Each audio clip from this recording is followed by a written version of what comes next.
At an early age, he knew that he wanted to help others in any way he could. Having deep agricultural roots, like many of us, he served as the CEO of the New Mexico Farm Bureau, president of Ethos Leadership Foundation, and even served as a New Mexico FFA state officer. He continues to travel around the world, inspiring others to make a better life for themselves and finding their core values. Please give a warm Minnesota welcome to our keynote speaker, Mr. Matt Rush.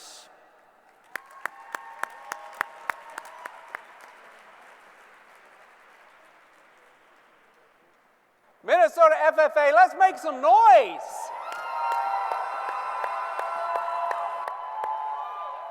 I have one question before I start. Is Kirby Schmidt in the house? The man, the myth, the legend, and my friend. I had to give you a huge shout out. Thank you very much. You guys are incredible. I can't begin to tell you how thrilled and excited I am. I'm a farm boy from the eastern side of the great state of New Mexico. No, that's not another country. It's that great expanse in between Arizona and Texas. You get it? All right, you with me? I grew up on a farm and a ranch in the middle of absolutely nowhere, New Mexico. But the one place where I knew I would always have a start, and the one place that made more difference in my life was my time in the blue and the gold.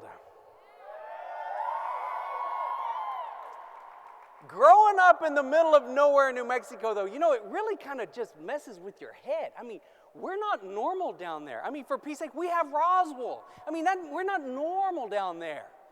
And I have an older brother and younger sister. We grew up on a farm and a ranch in the middle of nowhere. And that kind of jacks with your, you're just kind of messed up, right? So one of the things that I love is I love a good practical joke. Anybody in here love a good practical joke? That's what I'm talking about. You're my people right here. I had a Ford Power Stroke pickup that had 200,000 miles on it. I realized that at some point in time, I'm going to have to get another vehicle, right? My brother and sister-in-law had a 2-year-old Chevrolet Tahoe that had 100,000 miles on it. They go to trade it in. They're not going to get anything for it. My brother calls me up and says, hey, if you want this thing, you can buy it. I'm like, all right. It's half the miles of mine, and it's red. My standards are high, right? I buy this thing. Nicest vehicle I've ever owned. I had my old pickup and a 24-foot stock trailer hooked on it right behind the house. I'm headed to the airport to go give a speech in the so I'm flying out of Lubbock, Texas. And I'm heading to the airport, and I might have been a little bit late. And I go running out the back door. I throw my suitcase in that 2-week-old Chevrolet Tahoe that I got. I go backing out of the driveway. I forget that stock trailer is hooked on behind my pickup. As I'm backing out of the driveway, I'm looking over at the neighbor's place because, you know, it's important to keep up with the neighbors, right? I'm looking over at the neighbor's place. I turn like I always turn. I take the right front fender of my 2-week-old Tahoe. I hit the rear end of that trailer. The bracket that holds the taillight grabs the right front fender and peels it like it's a tin can. It catches the bumper, it bends the bumper down, the headlights fall out like it just lost its eyeball, and I get out and I'm looking at this thing and I'm like, well, shoot, I can't blame anybody but me because I'm the only one here. So I'm like, there's no way I can take this thing to the airport, so I unhook the trailer, jump in the pickup, head to the airport. I get back and I'm like, I've got to take this thing and get an estimate because I actually think I bent the frame when I bent the bumper down. So I head to town to get an estimate. About halfway to town, a buddy of mine was in the field plowing, and I call him up, and I'm like, hey, Barry, when you get to the end of the road, you got to stop. You got to see how bad I tore this thing up. He says, all right. He gets to the end of the field. It's eastern New Mexico, West Texas. It's flat. We can see people coming from next week, right? He gets to the end of the row. He stops.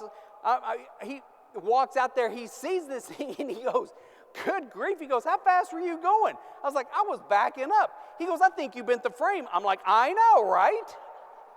So here we go to check this thing out. These two grown men, we lean over the front of this bumper to see if I bent the frame. And as we're leaning over to look underneath, about that time, a snake sticks its head up out of the bumper. We scream like schoolgirls. We go running back. I'm like, what are we going to do? He goes, I don't know, but I'm not touching your snake. And I'm like, thanks a lot, but what are we going to do, right? So I get a stick, and I take this stick, and I put this stick on this snake's head. And I'm like, now what? He said, I told you I'm not touching your snake. And he heads back to the tractor. I'm like, dude, you got to help me. And ladies and gentlemen, this is where two mortal men take their minds, bring them together, and form one superpower mind. He says, I know. When you get to town, go by the car wash and take the power blaster and blast the snake out. To which I replied, that's a good idea. So I head to town. About halfway to town, I start laughing, and I think I'll just leave the snake in the bumper. No, it's going to get better. I pull up to the first body shop. The sign says free estimate, and I'm like, whew, double bonus, right? I walk inside. The guy that ran this place probably weighed somewhere in the neighborhood of 12 to 1,500 pounds. He had a cigarette in his mouth. He had a cigarette in his other hand. He had a third cigarette in an ashtray in case A or B failed him. And I thought to myself, you know what? If he lays down to look underneath, I got to tell him, because I ain't doing mouth to mouth on no dude, and I hate to watch a brother die. So we walk out of the shop, and he sees his Tahoe. He goes, good grief. He goes, how fast were you going? I was like, I was backing up. He goes, I really think you probably bent the frame. I'm like, I know, right? So he starts this estimate. He never lays down and look underneath, and I'm like, whoop. At this point in time, I'm prepared to go to every body shop in eastern New Mexico and West Texas. I pull up to the next place. They're covered up with business. The manager says, if you don't mind, I'll let the assistant manager start the estimate, and then when I'm through with the one I'm working on, I'll come out and I'll finish it. To which I replied, that's fine with me, because at this point, really not about the estimate.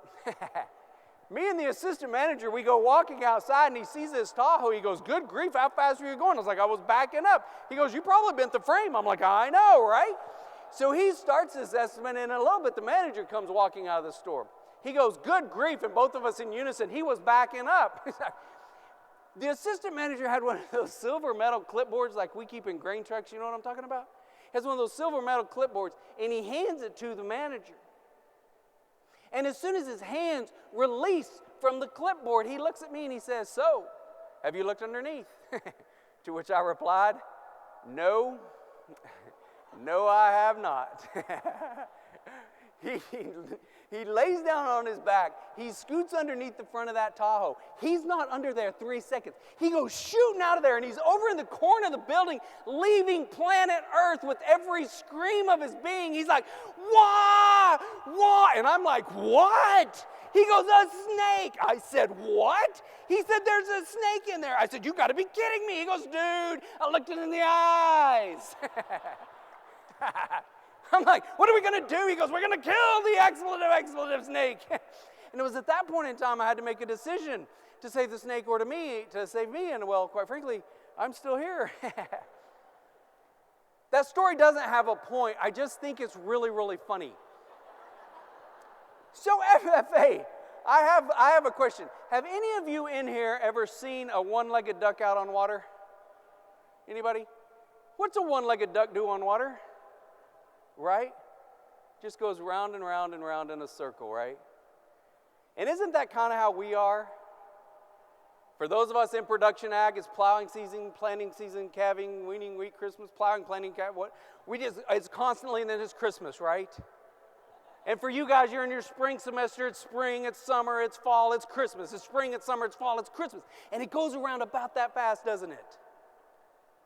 I want to talk to you today about 3 things that I absolutely think we must do if we're going to get out of this circle that we've been operating in. We have to be viable, we have to be valuable, and we have to be visible. Viable. What does the word viable even mean? One of the definitions that I think applies so perfectly to those of us in this organization and in this industry is willing and able to grow. Isn't that who we are? Aren't we viable? Like a seed that has to be able to break through the ground and come up and give new life. That's who we are, isn't it? And don't we belong to an organization that its sole purpose, the sole purpose of this organization is to help you become more viable than you've ever been before, or probably you could have ever even begin to imagine. Isn't that an amazing thing to be a part of? Are you viable? Are you willing and able to grow? Secondly, valuable. How in this organization are we valuable? How in the agricultural industry are we valuable? What do? We feed the world, don't we? We're involved in an organization that impacts literally every person on this planet.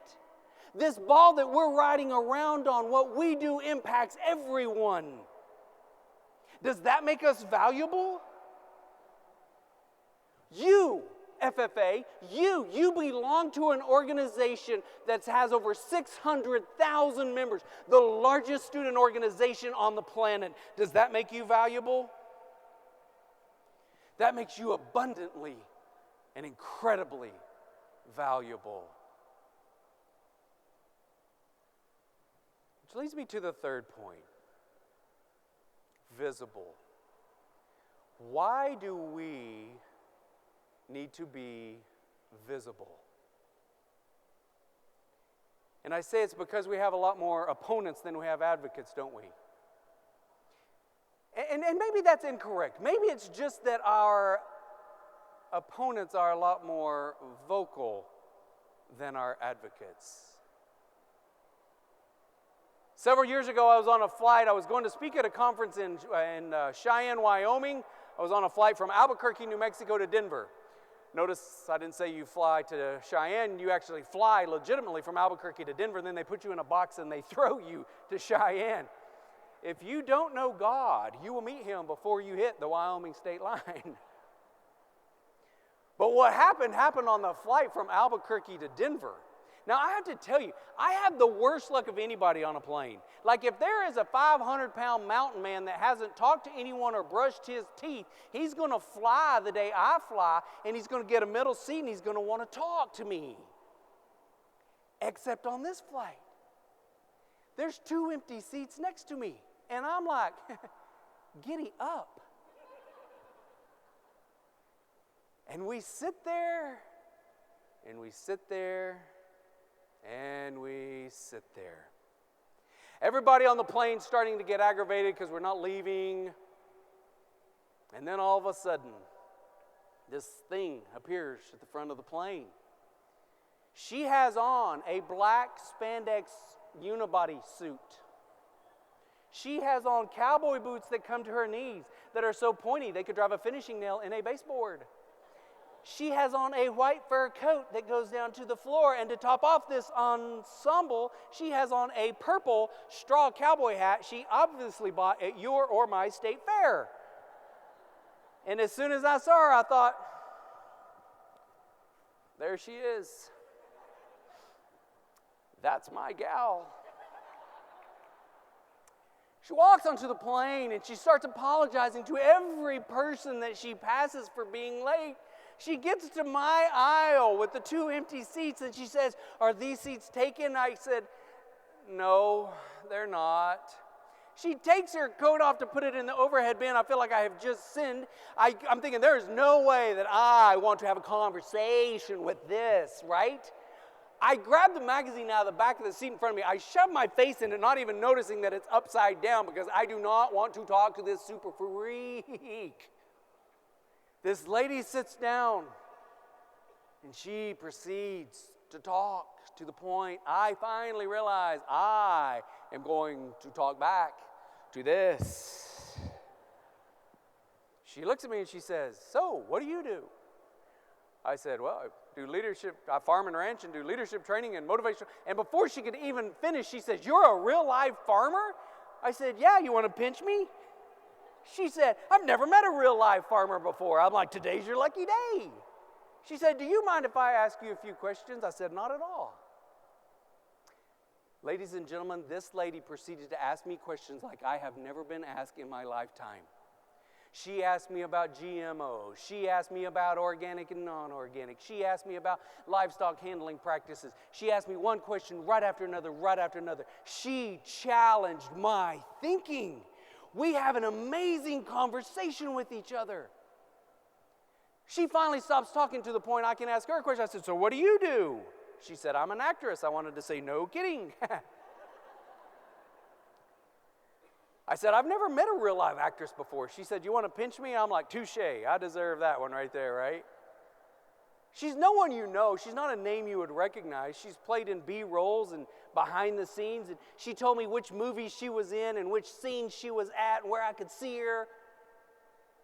We had an amazing conversation. I learned all kinds of things about acting that I had never known before. To the point we're still talking to each other as we walk out the jet bridge into the terminal in the Denver airport. We get into the terminal of the Denver airport, and she kneels down and she starts going through her bag, and in a little bit she stands up with her card and she says, here, I want you to have my personal business card. If I ever make it big in acting, I want to be your spokesperson. If I ever make it big in acting, I want to be your spokesperson. You know the first thought that went through my head when she said that? The first thought that went through my head was, shame on me. Because someone looked different than I did, and quite frankly, because someone looks different than we do, I didn't want to have a conversation with her. But because I got over myself long enough to have a conversation with somebody and tell her who I am and why I do what I do, I had somebody saying, I want to be your spokesperson. Ladies and gentlemen, can you imagine what kind of industry we would work in? Can you imagine? Can you possibly begin to imagine what kind of organization we would exist to if we had people in Hollywood, California standing up for us? Can you imagine if we had people in the halls of Congress standing up for those of us that have worn the blue and the gold, saying, you leave those people alone, they're great. They're just trying to take care of the rest of the world. Can you imagine how great it would be if we had those people standing up, trying to defend us and help us do what it is we know we love to do? What a great and amazing day that would be. And I say to you this, if we are visible and if we tell our story, I can guarantee you those people will be standing up and will be saying, what a great day it is. Because the fact of the matter is, people just want to know who we are and why we do what we do, but more importantly, how it affects them. FFA members, we need you. We need each and every one of you. I mean you, and I mean you, and you, and I mean you, and you, and those of you up there, we need you. We need you to be out there telling the story of the greatest industry on the face of the planet. Are we viable in this industry? We're abundantly viable. We define the mere word viable. Are we valuable? What we do impacts everybody on the face of the planet. I would say that makes us abundantly valuable. Are we visible? Because the problem is, those of us that do what we do and wear the blue and the gold and work in this industry, quite frankly, we're perfectly content to sit on a tractor, sit on a horse, and just do our jobs. And we'd like to be left alone to do our jobs. But in the absence of our voices, those who don't know us, don't understand us, or don't like us are redefining who we are. Ladies and gentlemen, you belong to the greatest industry and the greatest organization that's ever been. You belong to an organization that is the largest one on the planet of its kind. And I can tell you this, there are still people out there who want to know who you are and why you do what you do. We need you. There are opportunities limitless for each and every one of you in this room to make a humongous difference in this world. I am convinced of this. The great Zig Ziglar used to say, you were designed for accomplishment. You were engineered for success. You were endowed with the seeds of greatness. That's you. I am convinced beyond the shadow of a doubt that each and every one of you can do more, be more, and become more than you ever thought humanly possible. There's going to be a few snakes along the way that jump out at you. There's going to be a few people that know those snakes are there and don't bother to tell you about it. But I know this.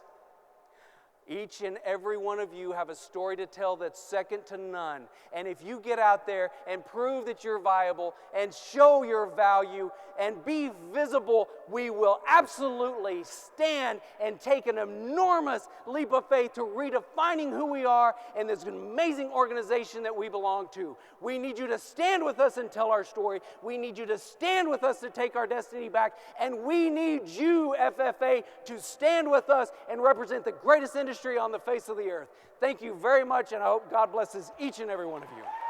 Thank you very much. Thank you very much. Thank you. It's a pleasure. Thank you. Thank you very much.